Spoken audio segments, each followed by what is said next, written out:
सुबह किया या रोज किया, क्रिया किसने और कितना की है, ये सबको बताता है। तो जैसा कि आप सभी जानते हैं, जो शब्द संज्ञा या सर्वनाम शब्दों की विशेषता बताते हैं उसे विशेषण कहते हैं। वैसे ही मैं भी शब्द जो क्रिया की भी विशेषता बताती हूँ। उदाहरण, घोड़ा बहुत तेज दौड़ रहा है।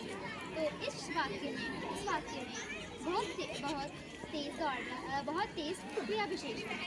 मेरे 4 भेद होते हैं: स्थानवाची, कालवाची, रीतिवाची और परिमाणवाची। आइए मैं इन सब से आपका परिचय कराती हूँ। सुप्रभात में स्थानवाची क्रिया विशेषण जिससे क्रिया के घटित होने के स्थान के बारे में पता चलता है, यानी कि स्थानवाची क्रिया विशेषण का पता वहाँ शब्द से प्रश्न करके लगाया जा सकता है। उदाहरण के लिए प्रियंका उधर बैठी है, यश कहाँ बैठी है, तो उधर बैठी है। सुप्रभात में कालवाची क्रिया विशेषण वो क्रिया विशेषण जिससे क्रिया के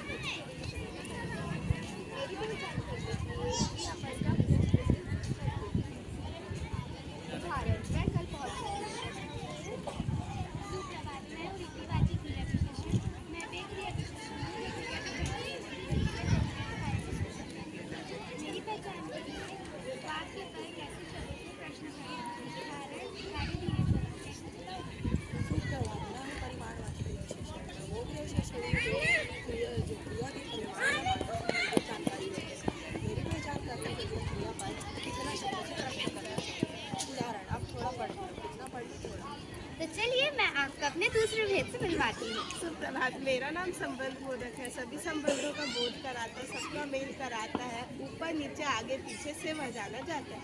मैं वे अभिकारी शब्द हूँ जो वाक्य में संज्ञा या सर्वनाम के बाद लगकर उनका किसी और संज्ञा या सर्वनाम से संबंध होता है। जैसे हमारे विद्यालय के सामने एक सुंदर बगीचा है। इस वाक्य में विद्यालय और बगीचा दोनों संज्ञा के सामने शब्द संबंध है। तो चलिए मैं आपको अपने तीसरे भेद से मिलवाती हूँ। सुप्रभात, मैं हूँ समुच्चय बोधक। वाक्य और शब्दों को जोड़े लेकिन किंतु परंतु बोले वह समुच्चय बोधक कहलाता है।